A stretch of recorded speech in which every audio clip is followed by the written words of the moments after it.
Avui t'explico el conte que es diu La fàbrica d'etiquetes. Comencem!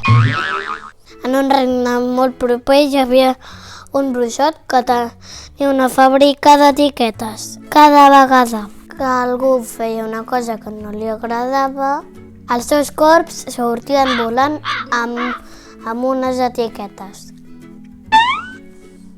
Tenia un pèl. A tothom, tard o d'hora, li arribava una etiqueta i no se la podia treure. Els grans s'havien acostumat a portar les seves etiquetes sense queixar-se i els corbs vigilaven de ben a prop. Quan algú es portava bé, el bruixot li enviava una etiqueta. Tothom trobava que l'etiqueta de la Charlotte era fantàstica, però ella la portava trista perquè mai podia protestar. Obedient. Què vol dir? Que sempre fa cas a tot el que li diuen. Sí. Tu fas cas sempre a tot el que et diuen? A en John li agradava imaginar que els arbres del pati eren gegants i que vivien grans aventures. Però un dia el corb li va deixar una etiqueta. Despistat! Ets un despistat! Un dia l'Eric, buscant insectes pel bosc, es va fer mal. Això no és res, aixeca't, li va dir un corb i li va deixar una etiqueta. Ploraner, pobre. Ploraner, ploraner, ploraner, ploraner, ploraner.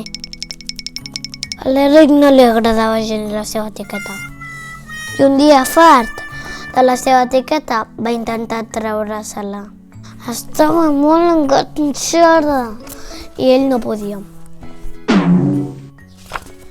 Veus? I ara l'ajudant? En John, la Charlotte, i s'hi van acostar per ajudar-lo. Entre tots van fer una gran cadena. Fins i tot el gosset. I van aconseguir treure-la.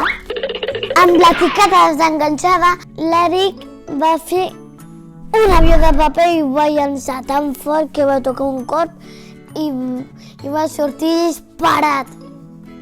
I tots els nens i nenes del regne van començar a fer un avió de paper i tirar la seva etiqueta.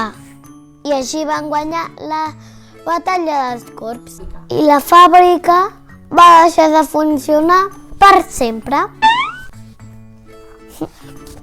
Aquí, mira. Fi de les etiquetes. I vet quin gos, i vet quin gat. Aquest conte ja s'ha acabat. I vet quin gos, i vet quin gat. Aquest conte ja s'ha fos.